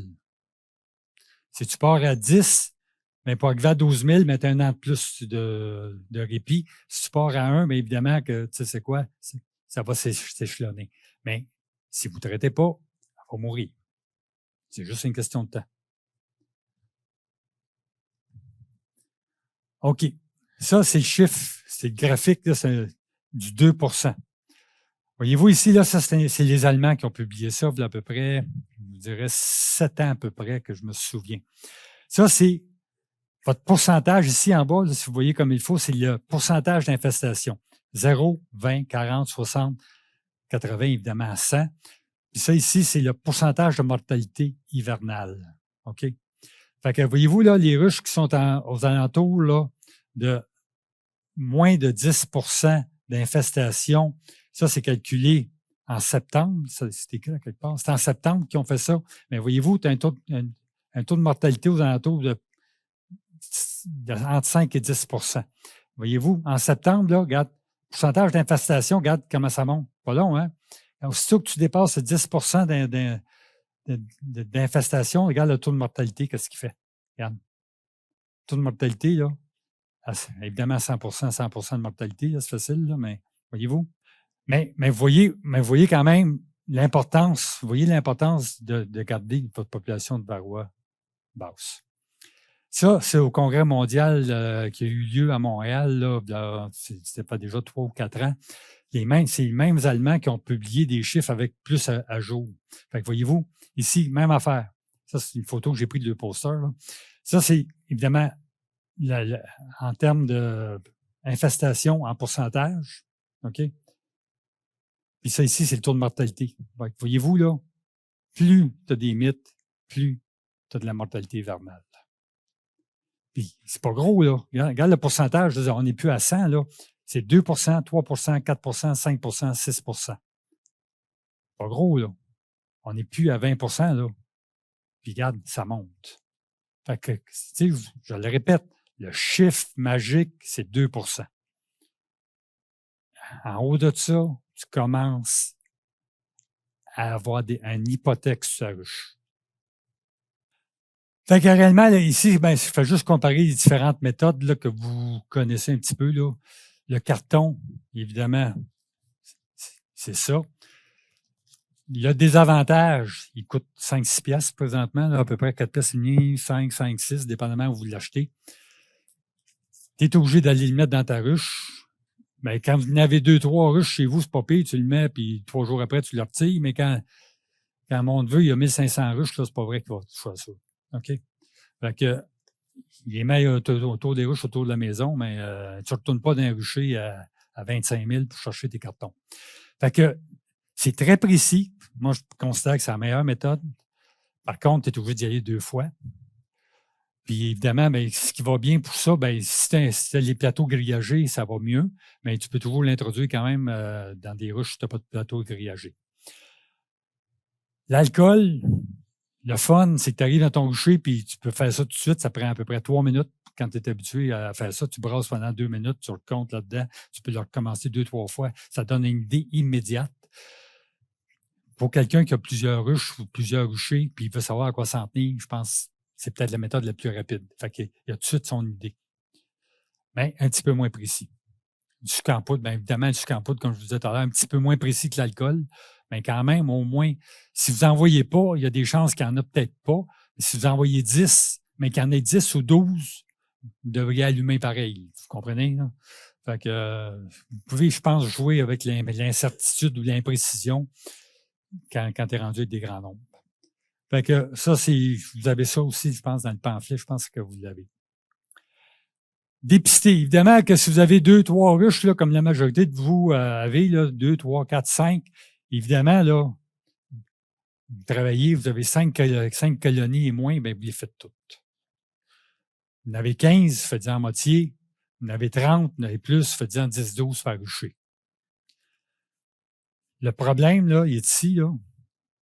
C'est comme tous les parasites. En tout cas, ça doit être comme ça en médecine humaine aussi. Tous les parasites en médecine vétérinaire, c'est pareil. Mettons, nous autres ici, on est tous parasités, là, mais il y en a probablement 3 dans notre groupe qui ont de la charge, ils ont 80% de la charge parasitaire qu'on recherche. Ça, c'est vrai. Il y en a qui lèvent la main, là, mais c'est vrai partout, ça. Dans les moutons, dans les chevaux, ou toutes les espèces animales, il y a toujours à peu près 2-3% de la population qui ont 70% des parasites. Puis dans les abeilles, c'est pareil. Dans un rucher, il va y avoir 2 ruches, 3 ruches ou 4 ruches qui vont avoir le 3/4 des varrois totaux de votre rucher. Puis demandez-moi pas pourquoi. Y a-t-il un facteur attractif? Les abeilles parasitées, ils ont-tu tendance, parce qu'il y a une atteinte du système nerveux aussi, là, par les virus des abeilles et autres, à être attiré dans les ruches hyper parasitées? C'est-tu le varroa lui-même qui se conditionne en disant « Je peux pas rien qu'accoupler ma sœur parce que vous savez ce que je vous disais tout à l'heure, là. Puis il faut que la population augmente dans une ruche pour diversifier ma génétique. » Il y a de quoi, là? Je suis pas le bon Dieu, je sais pas c'est quoi, mais la nature, c'est plus fort que nous autres, puis vous le savez. Puis plus tu vieillis, puis plus tu te rends compte que tu sais rien, puis je vais mourir, puis je vais être encore moins connaissant que je le suis aujourd'hui. C'est effrayant, on sait à peu près rien. Mais il y a de quoi. Il y a de quoi, je sais pas c'est quoi. Pourquoi que les varrois se ramassent dans 3 ruches dans ton rucher? Il y a un phéromone quelconque qui les attire, qui attire ces abeilles-là, de rentrer dans cette ruche-là. Ben, c'est le varroa qui conditionne ça. Lui, il veut survivre, le varroa. Là. C'est fort, la nature. Hein? Je te le dis, là, c'est plus fort que toi et moi. La question, c'est qu'est-ce qu'on fait là? Mettons, on détecte que vous avez un rucher de 25 ruches, vous mettez des cartons partout. Vous avez évidemment 3 ruches qui vont sortir hyper parasitées. Vous traitez qui? Évidemment qu'optimalement, si tu détectes toutes, ça peut être ambigu. Si réellement tu tombes à 1, à 2 dans la moitié de tes ruches, je te dirais, traite peut-être tes 4 ruches hyper contaminées, puis traite et retraite et retraite. Puis ensuite, fais un contrôle, puis vérifie, est-ce que tes varrois se sont sauvés ou t'es as tués? C'est ça. Mais par contre, un apiculteur qui ne sent, puis il rentre dans son rucher, il fait 10 ruches sur 30 ruches, il fait un lavage à l'alcool sur 10 ruches, il se rend compte qu'il y en a 2 qui sont à 10%, mais lui, c'est pas compliqué. Il va dire, regarde, on traite tout le monde. Fait que c'est pas tranché au couteau. Vous comprenez? Là, il y a le gros bon sens un petit peu qui rentre en ligne de compte là-dedans. Là. Tu sais, l'intermédiaire, l'apiculteur intermédiaire, un peu comme vous êtes, là, avec 50-60 ruches, mais tu peux jouer Tu peux jouer avec ça, mais l'important, c'est de ne pas les échapper. Puis encore là, m'a dit, moi, j'en ai suivi des ruches à haut niveau. On dirait que tu n'es pas capable d'en revenir à bout. Moyen de contrôle. OK? Ce qu'on veut, là, comme je vous disais tout à l'heure, là, si on avait des produits à 100%, là, ça serait-tu le fun? Regarde, on n'aurait plus de varroa à 100%. C'est pas le cas. On est pris, il faut vivre avec. Nos produits, là, efficaces. Première année, tu utilises un produit, surtout un insecticide ou un acaricide, si on peut dire, c'est efficace à 95-99%. Là, tu penses, tu viens de trouver solution à tes problèmes. L'année suivante, tu viens de perdre 5% d'efficacité. L'année suivante, tu viens de perdre 10% d'efficacité. Fait que tu te ramasses à un moment donné que tu es à 60% d'efficacité. À 60% d'efficacité, c'est $20, c'est passé. Fait que ça, là, c'est rêver. Ce qu'on a là, c'est rêver en couleur. Les moyens de réellement de contrôle, évidemment, dépendamment là, des différentes approches, mais évidemment, tu as des approches biotechniques. Retrait de couvain. OK? Le couvain de mâle. 8 fois plus d'intérêt pour le couvain des mâles. Je vous l'ai dit tout à l'heure, le couvain de mâle, il y a un attrait spécifique, il y a un phéromone, puis le varroa le sait qu'il y a plus de chances de se reproduire là-dedans. Fait que le retrait de couvain de mâle, vous faites ça comment? Il y a des cadres verts qui appellent là. C'est du couvain de bourdon. Votre reine à pont là-dedans. Quand votre couvain de bourdon est operculé, vous faites quoi? Vous prenez votre cadre, vous le mettez au congélo. Vous le laissez là, vous le détruisez d'une autre manière. En tout cas, vous le mettez au congélo puis le remettez dans la ruche, les abeilles vont le nettoyer. En tout cas, il y a différentes méthodes, là, mais ça, c'est une manière de contrôler. Correct? Formation de nucléi. Formation de nucléi, c'est prendre ta ruche, pas compliqué, tu la coupes en deux. Tu mets une reine. Fait que tu viens de couper ta population de varroa en deux. C'est un traitement indirect, vous comprenez? C'est pas réellement difficile à comprendre. Sélection de reines résistantes. Évidemment, là, de tes chambeaux, ça fait des années qu'ils travaillent sur des sélections de reines nettoyeuses. Puis là, des chambeaux, présentement, ce que Joe nous dit, c'est qu'il y a une reine, il y a des abeilles maintenant qui détectent le varroa dans l'alvéole, ils désoperculent, ils vont le chercher, ils le sortent, ils réoperculent. Fait que je ne l'ai pas vu faire de mes yeux, là, mais c'est que présentement, ils sont rendus avec des lignées d'abeilles qui permettraient de faire ça. Évidemment, arrêt de ponte. Ça, c'était la question que monsieur a posée. Il arrête de ponte. Avec les produits qu'on utilise, l'acide formique, oxalique, thymol, les différents autres, il y a des produits qui sont plus efficaces à certains moments donnés. En Europe, ils sont forts là-dessus. Ils prennent la reine, mettons, début juillet, ils la mettent dans une cage, ils encagent la reine, ils la mettent pendant 3 semaines de temps, ou 3 ou 4 semaines, là, je ne me souviens plus exactement. Ils la laissent dans la cage. Évidemment, après, vous savez c'est quoi? Après 4 semaines, il n'y a plus de couvain dans la ruche. Ils font un traitement avec l'acide oxalique par égouttement ou fumigation, là, ou sublimation. Fait que, évidemment, ça détruit à peu près 95-99% des varrois. Après ça, ils réintroduisent, ils sortent la reine de la cage, puis la reine elle recommence à pondre. Le hic là-dessus, c'est que tu as un mois, tu n'as pas eu d'abeilles. Et nous autres, évidemment, qu'un mois pas d'abeilles, c'est peut-être pas ce qu'il y a de mieux dans nos ruches. Ben, par contre, c'est une technique. Les Européens, là, ils sont pas friands, mais ils font ça. Fait que l'arrêt de pondre, c'est quelque chose qui peut être fait. Plateau grillagé, vous en avez sûrement entendu parler. Le varroa tombe, et ils disent que le varroa, il y a de la misère à remonter sur les abeilles. Fait que, mais c'est peut-être 10% de réduction là, de ça. La chaleur. Chaleur à 40 degrés. Il y en a qui chauffent les ruches à 40 degrés pour faire décrocher les varrois. Mais ça, oubliez ça, là, disons, c'est pas des meilleures méthodes là, à faire. La meilleure méthode, peut-être, pour vous autres, là, c'est les couvains de mâle. Là, ou l'autre affaire, si vous ouvrez vos ruches à chaque semaine, vous détruisez le couvain de mâle, c'est pas compliqué. Prenez votre grattoir, puis tu les grattes, puis tu vas avoir le même effet. Là. Dans le bas des cadres, là, le couvain de mâle. La question, c'est est-ce qu'il y a un moment pour faire détruire le couvain de mâle? Moi, je le ferai tout le temps. Puis plus vous le faites tôt, mieux c'est, parce que vous allez contrôler votre population qui double à chaque 2 semaines. Fait que, tu sais, des mâles, là, dans une ruche, ça ne sert pas à grand-chose. Hein? Ça ne veut pas être méchant, là, les gars, là, mais ça sert à rien. Fait que, puis, ce que vous savez aussi, les mâles, eux, ils ont le feu vert pour entrer dans toutes les ruches. OK? Fait que, eux autres aussi, ils dispersent les varrois d'une ruche à l'autre, là. Fait que il est détruit, là. Ça prend pas beaucoup de mâles là, pour féconder une reine, là. Puis disons là, que vous n'êtes pas des producteurs de reines non plus, là, je pense pas. Là, fait que moins il y a de mâles dans les ruches, peut-être mieux c'est. Tant qu'à moi, là.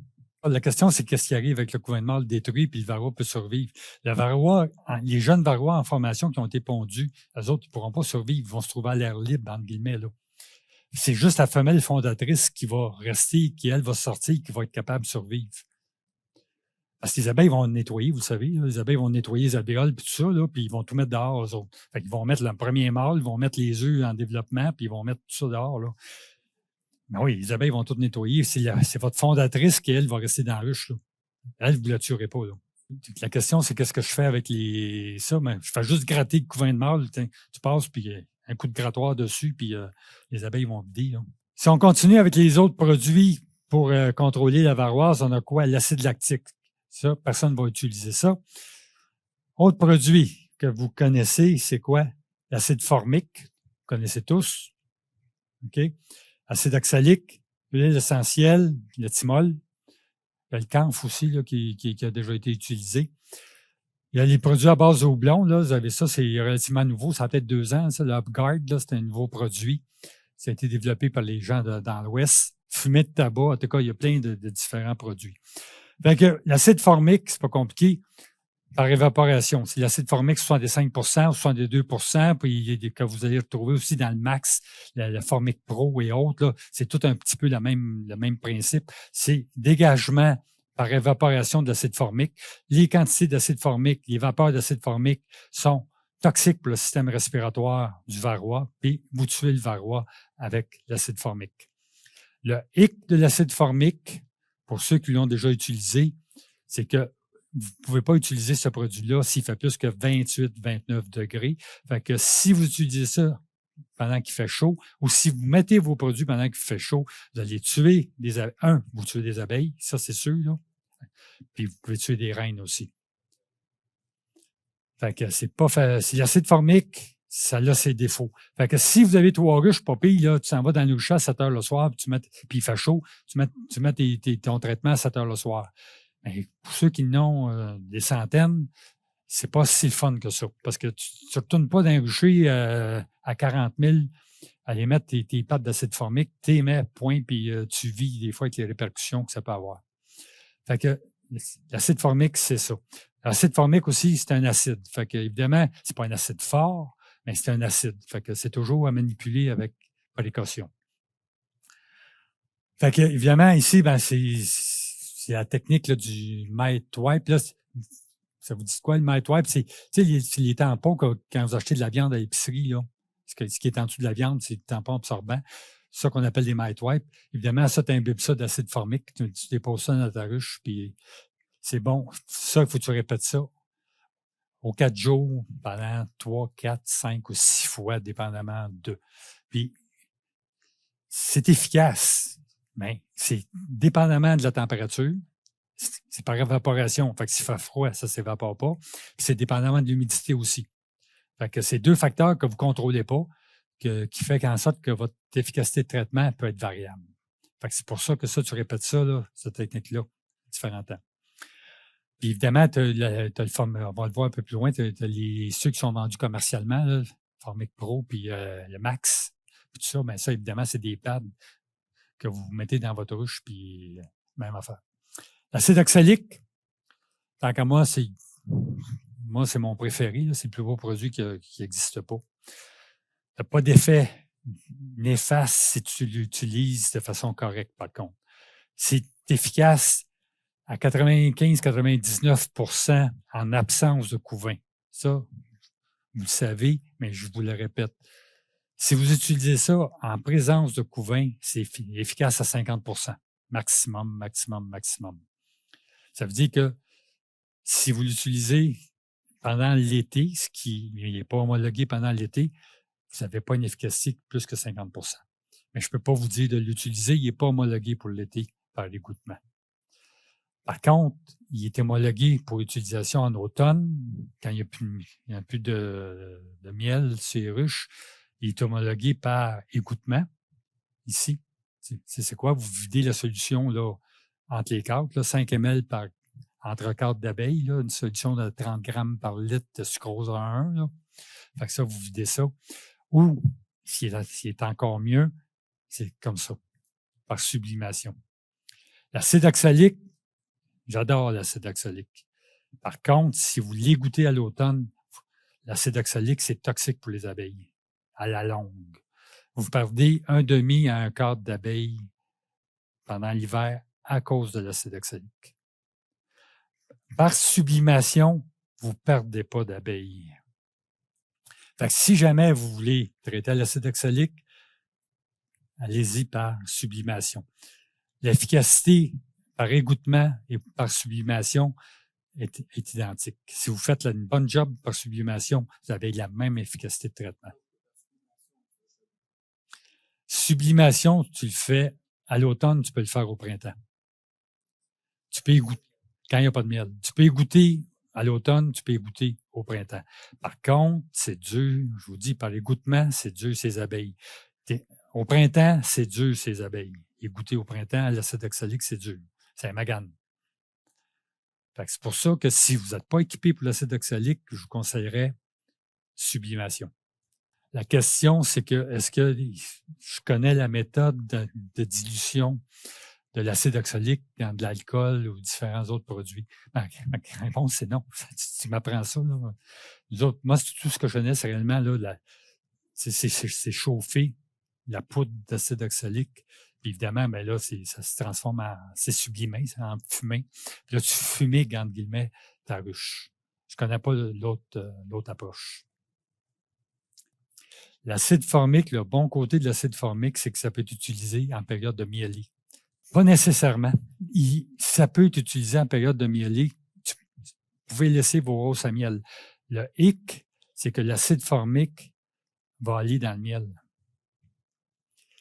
Puis ce qui est malheureux, c'est que l'acide oxalique, qui est non homologué pour la période de mielie, ne va pas dans le miel.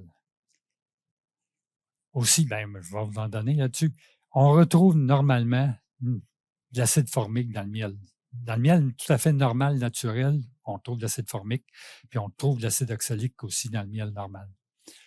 Il y a beaucoup de végétaux qui ont de l'acide oxalique. Tu sais, quand la rhubarbe, là, le goût de la rhubarbe, là, si vous goûtez à de l'acide oxalique puis vous goûtez un bâton de rhubarbe, là, c'est à peu près la même affaire. Cocombe, beaucoup d'acide oxalique dans le cocombe.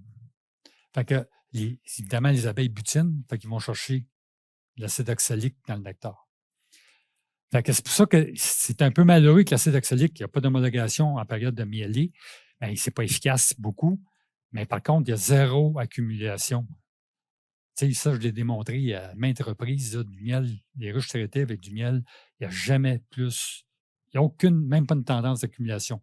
Tandis que l'acide formique, oui, vous allez vous ramasser de l'acide formique dans le miel. Par contre, les seuils sont tellement hauts pour le miel canadien que vous allez probablement rester en dessous de vos seuils. Par contre, ça se peut que vous ayez un goût. Je me souviens, c'est en haut de 200 ou 300 ppm, là, le goût de l'acide formique commence à apparaître. Vous avez peut-être déjà vécu ça, du miel qui commence à surir. OK? Tu sais, le goût qui apparaît là-dedans, là, si vous faites doser l'acide formique, là, elle est rendue à 400-500. C'est ce goût-là que vous allez retrouver, de miel suri, entre guillemets. Si vous avez un goût fin, là, vous allez le retrouver. Mais par contre, vous pouvez l'utiliser, c'est homologué, l'acide formique, pour une période de miel. Fait que pour un traitement estival, il ne vous reste pas 50 à faire. Là. Si vous êtes face à des ruches hyper contaminées, vous avez quoi comme traitement? C'est de l'acide formique sous différentes approches. L'approche comme ça, l'approche commerciale, là, le Max ou Formic Pro ou autres qui sont homologués pour la mielie, ou le UpGuard aussi à base de houblon qui est aussi homologué pour un traitement en période de mielie. Le houblon, je ne le sais pas. Est-ce qu'il laisse un goût? Je ne peux pas vous répondre. Par contre, l'efficacité du houblon, c'est très discutable. C'est ça, on a un commentaire de quelqu'un dans la salle qui mentionne que justement, là, lui, un essai a donné des résultats discutables. C'est tout ce qui me revient, moi, pareil. Je ne l'ai jamais utilisé personnellement, mais c'est toujours un petit peu discutable au blond. Là, c'est variable selon les conditions. Puis, est-ce que c'est sensible à la chaleur, l'humidité, tout ça? Ça, je peux pas. Je sais pas. La question, c'est comment utiliser l'acide formique en plein été. C'est relativement simple. Là, je l'ai donné un petit peu la réponse tout à l'heure. Tu utilises le soir. Qu'est-ce qui arrive là, quand tu mets ton pad d'acide formique, que ce soit ton Mac, ton Formic Pro ou autre, là, ils sont imbibés. Fait qu'en le mettant, il y a une évaporation rapide et extrêmement rapide du coup. Fait que si tu mets ça, mettons, à 7 ou 8 heures le soir, quand la température est là, puis tu as la nuit qui la fraîche de la nuit, mais tu n'auras pas le pic d'acide formique là, qui est nocif pour les abeilles. Puis le lendemain, même si ça monte à 30, tu as évaporé rapidement ce qu'il y avait à s'évaporer. Fait que là, tu es correct. C'est quand tu le mets, il ne faut pas qu'il fasse 30. La question est bonne. Est-ce qu'il y a, dans le fond, une résistance qui se crée à l'acide formique? La réponse, c'est que tous ces produits-là que vous voyez là, il n'y a personne encore qui a démontré une résistance à cette approche-là. Contrairement aux insecticides de synthèse qui, eux, développent une résistance. Ça ici, l'acide formique, ça tue tu brûles le système respiratoire. L'acide oxalique, c'est plus ou moins connu. On pense que c'est deux choses. C'est soit que ça brûle les pièces buccales du varroa ou ça lui brûle les pattes puis ils sont plus capables de s'agripper. Un ou l'autre, c'est encore, ça fait drôle de dire, c'est encore plus ou moins connu le mode d'action. Le thymol, même affaire, c'est le système respiratoire qui est atteint, puis probablement une chaîne de transfert d'électrons qu'on pense que le thymol travaille. Mais houblon, je ne connais pas son mode d'action. Fumer de tabac, mais autres, tout ça. Mais ces produits-là, il n'y a pas de résistance. Le commentaire de la personne de la salle, c'est qu'il mentionne que le produit à base de houblon a son effet par contact direct, parce que c'est comme des languettes, là, comme mentionné. Le thymol ne doit pas être utilisé en présence de miel. Si la question, c'est ça. Le seul produit que vous pouvez utiliser en été homologué, je dis, c'est l'acide formique. Puis encore mieux, les produits commerciaux, qui, eux, sont réellement étiquetés, fait que vous êtes blindés. Et le UpGuard, qui est aussi en utilisation en été. Les autres produits, vous ne devriez pas les utiliser en été. Le thymol dans le miel, pour répondre à la question de madame, là, ça s'imprègne dans le miel. Si vous avez déjà travaillé avec du thymol, là, faites pas ça. Ça rentre dans le miel, puis votre miel, là, il va goûter la pâte dedans. Mais le thymol, dans le fond, on en retrouve de ce type de produit-là. Par contre, le thymol, c'est un produit extrêmement efficace. C'est efficace à 85-90 %. C'est pas nocif pour les abeilles. Mais par contre, vu que c'est efficace à 85-90 %, il faut que vous reveniez avec un traitement de l'acide oxalique au mois de novembre en absence de couvain. C'est la même chose pour l'acide formique. L'acide formique, c'est pas efficace à 100 %. C'est efficace à 80, 85, 90, dépendamment des températures. Ces produits-là, il faut que vous reveniez toujours avec un traitement de l'acide oxalique au mois de novembre. Les insecticides maintenant, évidemment que ça, c'est comme on le mentionnait, ceux-là créent on a de la résistance. La pistam, je vous disais, l'hécatombe de 2003, mais c'est à cause de lui. Évidemment, probablement vous êtes capable de l'acheter, mais n'utilisez pas ça. Encore l'année passée, on a vérifié, il y a de la résistance à la pistam. Voyez-vous, ça fait 2003, on s'en va sur 20 ans qu'il n'y a à peu près pas eu d'utilisation. Les varroas sont encore résistants. On les a sélectionnés de façon adéquate. Coumaphos, je ne sais pas si ça vous dit de quoi. Quand le fluvalinate n'a pas perdu son effet, le Coumaphos a été homologué d'urgence au Canada. Ça, c'était probablement en 2004-2005. Produit, c'est merveilleux. Ça tombait là, en dedans de 48 heures, votre ruche, les varrois étaient tout dans le fond de la ruche, t'as tout mort, c'est efficace à 99 %. 2 ans plus tard, résistance. OK? Ça a été extrêmement rapide. Autre problème, Coumaphos, produit qu'on trouve, je vous garantis que vos ruches ont du Coumaphos dans la cire. Il n'y a pas de cire en Amérique du Nord qui n'a pas de Coumaphos. Ça fait des années que c'est plus utilisé. Fait que c'est un produit, c'est liposoluble, ça rentre dans la cire, c'est à peu près indestructible. C'est un insecticide. Fait que ça me donne une idée. Là. Ben, de toute façon, pourquoi qu'on en trouve encore aujourd'hui? Mais moi, je regarde juste mon neveu, il y a des câbles qui ont 10, 15, 20, 25 ans. Tu fais fondre l'acier recyclé pour faire fait que, c'est pas que ça ne disparaîtra pas un jour, mais du coup, ma force, on en retrouve dans toutes les scies. Encore. Ce qu'on roule présentement, c'est la mitraz, que vous connaissez. Là, ça fait à peu près, ça fait 10, 15, au moins une dizaine d'années que les gens roulent à la mitraz. Par contre, la mitraz commence à avoir de la résistance, commence à avoir de la résistance, commence à avoir de la résistance. La compagnie va vous dire non, non, non, il n'y en a pas. Moi, je vous dis que oui, oui, oui, il doit en avoir. OK? Fait que faites attention. Si vous traitez à la mitraz, faites votre décompte. La mitraz, ce n'est pas un coup de fusil comme le Koumafos, on peut dire, en était un. La mitraz, là, ça tue tranquillement, graduellement.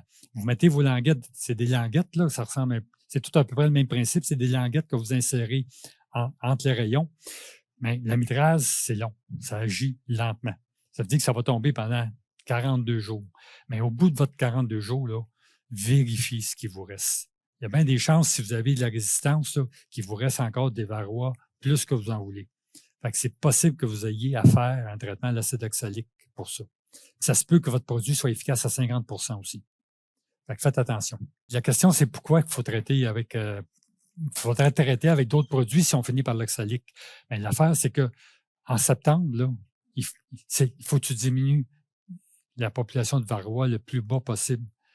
C'est sûr que tes abeilles d'hiver, là, ils continuent à venir au monde, mais si tu es encore hyper contaminé, puis le varroa continue à se nourrir d'une abeille à l'autre, même si son abeille vient au monde non contaminée, puis il y a 5000 varrois dans ta ruche parce que tu ne les as pas tués, bien, il transfère la maladie. Là.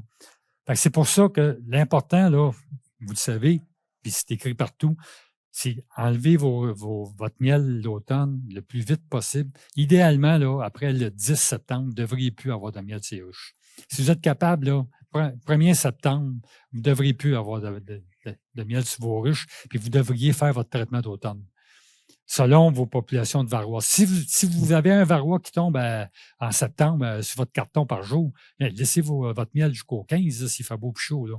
Mais si vous avez des populations hautes, là, ôtez votre miel, traitez au plus vite avec des produits que vous allez choisir, thymol, acide formique, apivore, tous ces produits-là. Moi, je n'ai pas de parti pris là-dedans. Là. J'en ai, mais c'est tous des produits que vous pouvez utiliser. Puis je vous conseillerais, peu importe le produit à la fin, là, revenez donc avec de l'acide oxalique par sublimation. Moi, je pense que c'est, entre guillemets, l'approche que vous devriez faire. OK, dernier produit là, de insecticide de synthèse, ça, c'est nouveau, le flumétrine, le Bévarol, c'est un nouveau produit. Évidemment, je ne connais pas son efficacité. Évidemment, il est en Europe, puis présentement, je pense qu'il est homologué Canada, je ne me trompe pas. Là. Je vérifie, mais si je regardais sur le site canadien, puis il y a de l'air à être homologué. OK. Fait que, évidemment, là, c'est qu'est-ce qu'on vient de dire, l'acide formique, là, les produits. Évidemment que c'est les produits le MyToway 2, ça a été le premier produit commercial qui ont vendu, qui s'est transformé en Formic Pro, puis maintenant qui s'est transformé en Max. Mais c'est toute la même compagnie qui, dans le fond, améliore son produit, le change de nom et autres, mais c'est de l'acide formique dans des gros pads que vous mettez dans votre ruche. Fait que ça, c'est correct. Fait que, puis ça, je le répète, peut s'utiliser en été. Fait que si jamais vous êtes mal pris, moi, je vous recommande peut-être, allez-y des produits, là, le Max, allez-y avec ça. Là. Vous ne vous tromperez pas, entre guillemets, là, avec ça. L'acide formique, évidemment, ben c'est un peu ça, là, l'approche. Là, ben, les vapeurs de ça, manipuler des gants, puis évidemment, c'est les quantités, il faut mettre les bonnes quantités dans chaque produit. L'acide formique, évidemment, par la méthode du MyTwipe, déposé dans la ruche. Ensuite, tu as le Formic Pro, évidemment commercial. Ça, je vous dis, là, si vous travaillez de l'acide formique, travaillez donc avec les produits commerciaux. Si vous avez quelques ruches, allez-y donc avec ce qui est homologué. Moi, c'est ce que je vous conseille. Max, c'est la même affaire. Comme je vous disais tout à l'heure, c'est 68 %. Température d'utilisation, faites attention, formique, je le répète. Acide oxalique, évidemment, mais comme je vous disais, ça se retrouve dans le miel. Voyez-vous les concentrations dans le miel de façon naturelle de 1 à 225. Efficacité sans couvain, 95-98%. Voyez-vous, le produit, si vous l'utilisez, admettons, à partir du 15 novembre, vous allez vous débarrasser de la majorité des varrois. Puis, autre affaire, n'oubliez pas, c'est que c'est nocif pour les abeilles, en égouttement. Correct? Par contre, sublimation, aucun problème. OK? Danger d'utilisation, sublimation, évidemment, si vous avez les produits et autres, mettez pas le feu dans vos ruches. Puis l'autre affaire, la fumée de tout ça, c'est toxique. Par l'égouttement, c'est pas compliqué, c'est votre solution sucrée que vous égouttez. L'acide oxalique déposé par l'égouttement. Puis évidemment, quand tu as plusieurs ruches, c'est une à côté de l'autre, puis tu y vas, tu égouttes sur la grappe d'abeilles. OK, c'est sublimation avec une batterie d'automobile là, qui chauffe cette partie-là, 2 grammes d'acide oxalique en poudre que vous déposez là-dedans. Pulvérisation, mais évidemment, ça, je sais pas qui fait ça, là, c'est de l'acide oxalique dans l'eau que vous vaporisez ces abeilles cadre par cadre. Fait que je pense pas que ça existe, là, c'est rapporté. Je pense pas que c'est bien le fun à faire. Thymol, l'huile de thym, évidemment, même chose, on en retrouve dans le miel de façon naturelle. Efficacité, voyez-vous, 85-95% là, en présence de couvain. Fait que ça, c'est un traitement fin août, septembre que vous utilisez pour justement diminuer vos populations de varrois. Fait que, puis vous revenez toujours avec un traitement d'acide oxalique. Évidemment, c'est une évaporation du produit. Fait que, aussitôt que commence à faire froid, votre produit commence à perdre d'efficacité. Fait que c'est pour ça que si vous utilisez le thymol, excellent produit, vous l'utilisez le plus vite possible. Fait que si vous êtes capable de l'utiliser à partir du 1er septembre, allez-y. C'est une efficacité. Il y en a qui recommandent de mettre 2 gaufres, mais la deuxième gaufre, au bout de 40 jours, vous êtes rendu le 15 octobre. 15 octobre, là, il fait plus trop chaud à cette date-là. C'est 12 degrés. Il faut qu'il fasse absolument 12-15 degrés pour qu'il y ait une évaporation nécessaire. Les gaufres de thymol, ça ressemble à ça, là, pour ceux qui l'ont déjà vu. Thymovar, homologué. Même chose, les abeilles les mangent, puis évidemment, au bout de 40 jours, c'est ce qui vous reste, c'est des gaufres de Thymovar. UpGuard, c'est comme on mentionnait tout à l'heure, c'est des languettes qui sont introduites là, au niveau des ruches. Ça prend 2 languettes, 2 ou 4 languettes, là, dépendamment là, si vous avez une hausse ou 2 hausses. OK. Fait que, comme je vous dis, la même chose, on a parlé tout à l'heure, là, même affaire. Efficacité variable, là, c'est toujours ce qui est rapporté. Puis ensuite, évidemment, les Coumaphos, j'en ai discuté tout à l'heure. Vous pouvez encore l'acheter, mais achetez-les pas. Non efficace.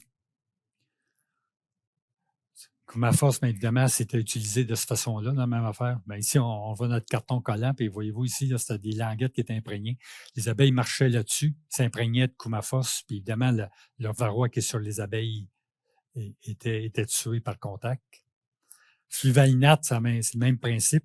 C'est des insertions de bandes imprégnées d'insecticides à ne pas utiliser. La mitrase, même affaire, c'est encore des languettes, même chose, sauf que lui, présentement, est utilisé. Regarde, c'est ça, je ne m'en souviens plus, 2009. OK?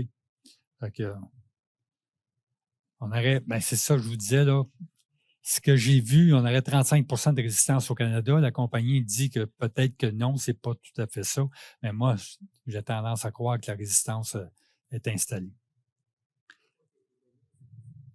C'est des États, il y a certains États qui le bannissent. Tu sais, les États, je vous ai dit tout à l'heure, certains États, ils agissent différemment. Il y a des endroits où l'acide oxalique est permis, des endroits où l'acide oxalique n'est pas permis. Chaque État a un petit peu sa jurisprudence aux États-Unis pour l'utilisation des produits. Flumétrine, c'est le nouveau produit, c'est Elanco qui fait ça. Là. Ils appellent ça le Bevarol. Je ne l'ai pas utilisé, je ne sais pas l'efficacité de ce produit-là, je ne peux pas vous en dire plus. Fait que, c'est un insecticide. Fait que probablement, il va faire son temps comme tous les autres insecticides. Puis évidemment, le plus important, c'est quoi? Évidemment, c'est de faire une approche de lutte intégrée contre le varroa. Dans le fond, c'est quoi?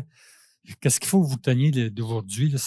Il faut que vous suiviez pendant tout l'été vos populations de varroa dans vos ruches. Vous devriez être aux alentours des seuils de 2, 3, 4, 5 jamais dépasser 5 autant que possible, jamais, jamais. Si vous êtes réellement méticuleux, allez jamais au-delà de 5 Si vous êtes à 5 on a parlé des produits que vous pouvez utiliser. L'acide formique, c'est à peu près le seul produit qui vous reste à utiliser en période de mielée. Puis après ça, vous jugez de l'efficacité de vos traitements. Continuez à faire du suivi. Vérifiez si vos traitements ont été efficaces. Puis s'ils n'ont pas été efficaces, bien évidemment, vous pouvez répéter, là, dépendamment des approches que vous avez faites, ou vous devancez vos traitements d'automne. Tu sais, vous jouez là-dedans. Là. Il n'y a pas de recette magique. Là. La recette magique, c'est que si vous êtes infesté, vous traitez.